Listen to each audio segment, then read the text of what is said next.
हाँ तो चिल्ड्रन, इसमें स्टैटिक फ्रिक्शन जो हमने बता रहे थे, स्टैटिक फ्रिक्शन में क्या था कि अगर कोई बॉडी रेस्ट में, तो अप्लाइड फोर्स के ऑपोजिट डायरेक्शन में जो फोर्स लग रहा होगा, ठीक है, उसको हम लोग स्टैटिक फ्रिक्शन कहेंगे। और स्टैटिक फ्रिक्शन के लिए एफ एस सिंबल का यूज कर लेते हैं, एफ के बेस में एस।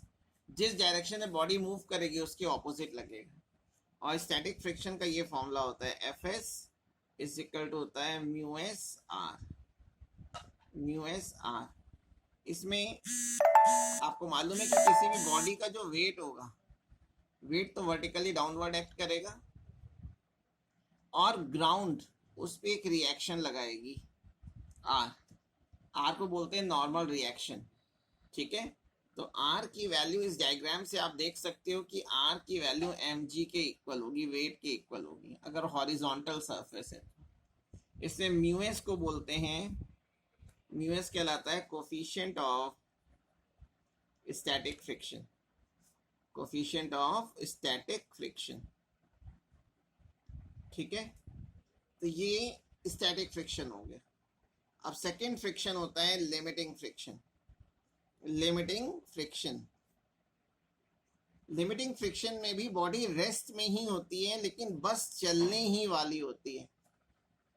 एक्चुअल में चल नहीं रही होती, बस चलने की स्टेज में होती है, बिल्कुल at the verge of motion होता है। जैसे मैंने अभी इससे पहले यहाँ एग्जांपल दिखाया था कि मैं किसी बॉडी पे जो फोर्स अप्लाई कर रहा था, 1 newton, 2 newton, 3 newton, up to 9 newton. 9 newton तक बॉडी रेस्ट में थी, लेकिन जैसे ही फोर्स को 9 से मैंने 9.1 न्यूटन किया था, बॉडी चलने लग गई, ठीक है ना।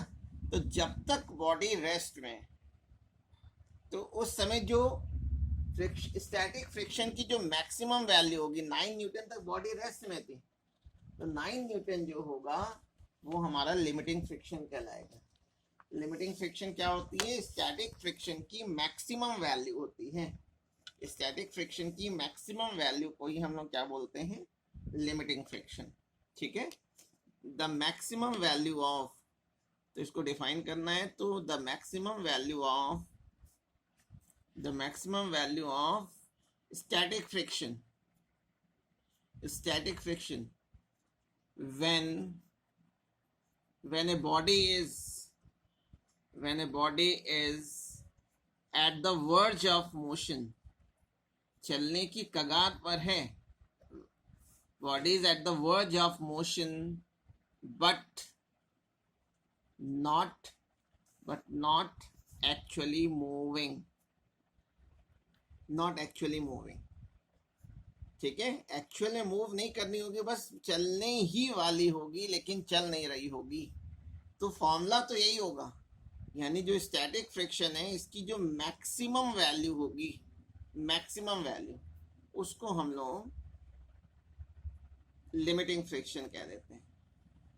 एक तरह से ये स्टैटिक फ्रिक्शन का ही एक टाइप हो गया, स्टैटिक फ्रिक्शन का ही एक टाइप हो गया। तो स्टैटिक फ्रिक्शन में भी बॉडी रेस्ट में होती है और लिमिटिंग फ्रिक्शन में भी बॉडी रेस्ट में होती है।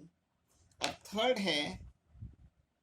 है काइनेटिक फ्रिक्शन। काइनेटिक फ्रिक्शन,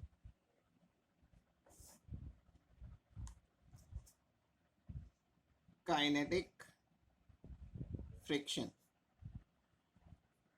देखिए जब कोई, जैसे अगर हम साइकिल चला रहे हैं और साइकिल चलाते चलाते अगर मैं पैडल मारना बंद कर दूं, तो मेरी साइकिल कुछ डिस्टेंस कवर करने के बाद रुक जाती है। क्यों रुक गई? एक्चुअली रोड एक रफ सरफेस है, तो रफ सरफेस पे जब भी कोई मूविंग बॉडी मूव करती है, तो उसके डायरेक्शन ऑफ मोशन के अगेंस्ट एक अपोजिंग फोर्स लगता है, उस फोर्स को हम लोग काइनेटिक फ्रिक्शन बोल देते हैं। जब बॉडी मोशन में हो, ठीक है, जब बॉडी मोशन में होती है, तो मैं ये कह रहा था कि जब बॉडी चल रही होगी तब जो अपोजिंग फोर्स लगेगा, तो when a body is in motion, when a body is in motion, then the opposing force, then the opposing force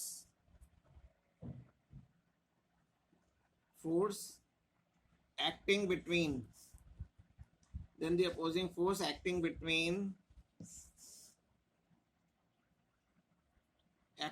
the body and the surface,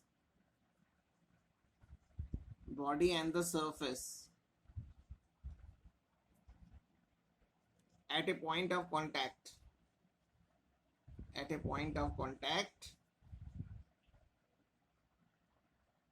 is called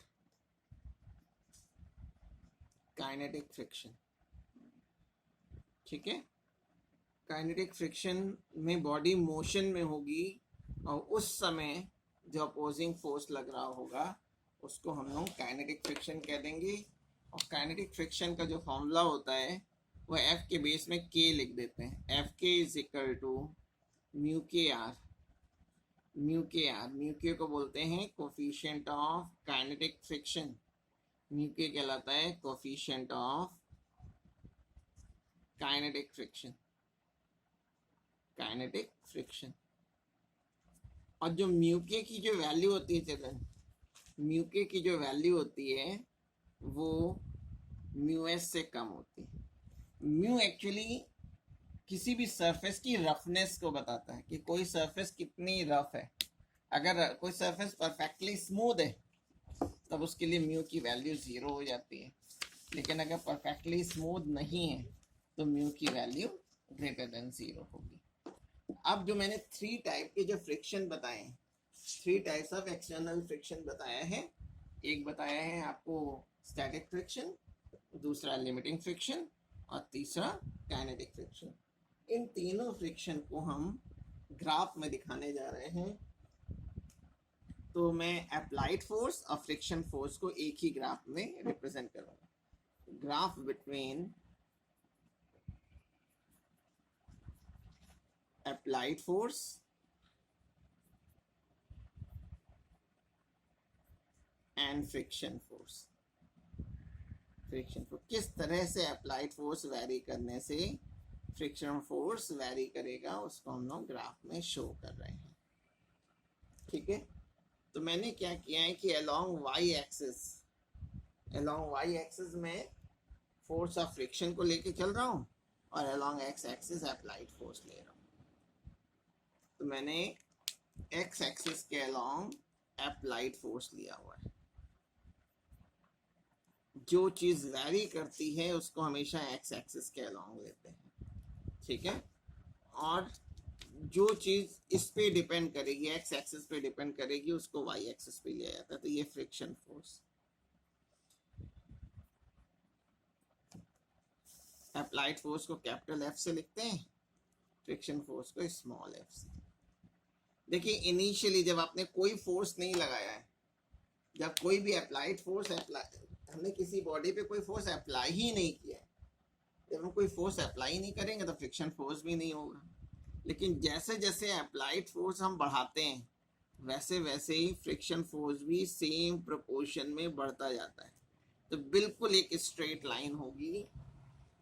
ठीक है, तो ये जो है ये पूरा जो है स्टैटिक फ्रिक्शन की वैल्यू बता रहा है.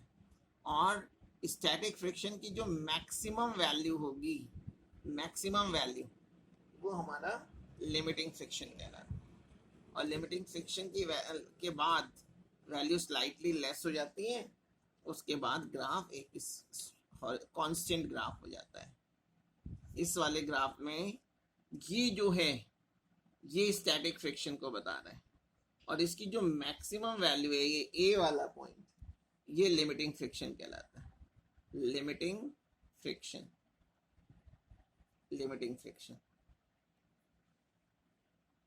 यानी Fs की मैक्सिमम वैल्यू, Fs मैक्स है ये.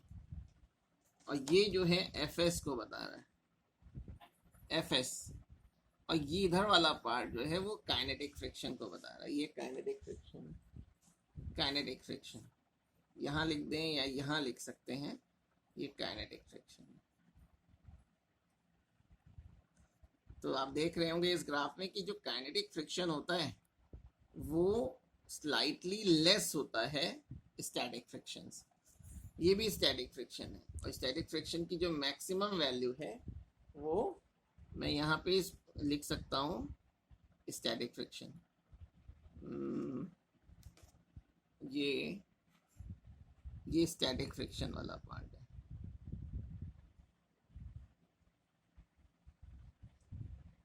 ठीक है, तो 3 टाइप के फ्रिक्शंस को हम लोग ने रिप्रेजेंट कर दिया है, स्टैटिक फ्रिक्शन, लिमिटिंग फ्रिक्शन और काइनेटिक फ्रिक्शन। अब एक जो टर्म आया था, अच्छा उससे पहले हमें एक और देखते हैं, laws of limiting friction. Laws of limiting friction, laws of limiting friction. तो अब हम लोग लॉज ऑफ लिमिटिंग फ्रिक्शन देख रहे हैं। फ्रिक्शन के जो लॉज होते हैं, इससे पहला लॉ जो है, मोस्ट ऑफ द लॉज तो हमने आपको एक्सप्लेन कर दिया है जो थ्योरी में अभी तक की। इससे पहला लॉ जो है लिमिटिंग फ्रिक्शन का, उसमें ये कहता है कि जब फ्रिक्शन फोर्स होता है वो हमेशा डायरेक्शन ऑफ मोशन की ऑपोजिट लगता है। ठीक है, यानी लिमिटिंग फ्रिक्शन को आप खाली फ्रिक्शन भी बोल सकते हैं कि लिमिट पहला पॉइंट हो गया, या फर्स्ट लॉ कह सकते हैं कि limiting friction always acts opposite to the direction of motion, opposite to the direction of motion। ये फर्स्ट लॉ है, opposite to the direction of motion। Limiting friction जो है वो हमेशा डायरेक्शन ऑफ मोशन के ऑपोजिट लगेगा। दूसरा जो है कि जो लिमिटिंग फ्रिक्शन होती है वो सरफेस के नेचर पे डिपेंड करती है, यानी सरफेस कितना रफ है। सेकेंड लॉ हो जाएगा limiting friction depends upon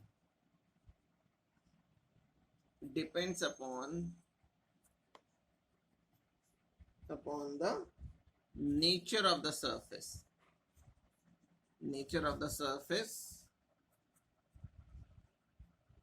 nature से मतलब स्मूथ और रफ से है।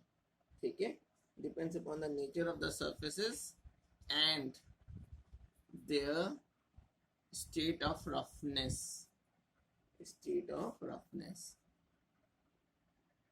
यानी सरफेस पे पॉलिश तो नहीं कर रखी है, इस पे डिपेंड करेगी। जो थर्ड लॉ होता है, थर्ड लॉ में ये बताएंगे कि जो लिमिटिंग फ्रिक्शन है, लिमिटिंग फ्रिक्शन के लॉज आ जाए या केवल फ्रिक्शन के लॉज आ जाए, दोनों केस में सेम लिखते हैं। लिमिटिंग फ्रिक्शन बच्चों जो होता है वो एफ सिंबल से अगर मैं रिप्रेजेंट करूं तो ये हमेशा डायरेक्टली प्रोपोर्शनल होगा, इज ऑलवेज डायरेक्टली प्रोपोर्शनल को खाली प्रोपोर्शनल भी बोल देते हैं, directly proportional to the normal reaction capital are.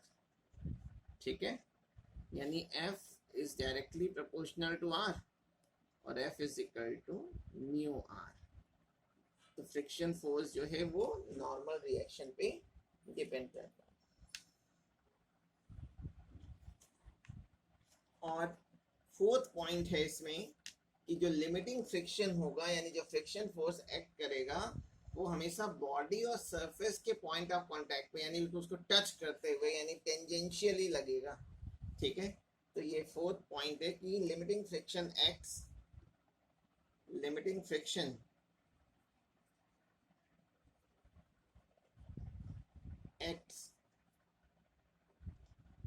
Tangentially means touch करते हुए, tangentially along the surface of contact,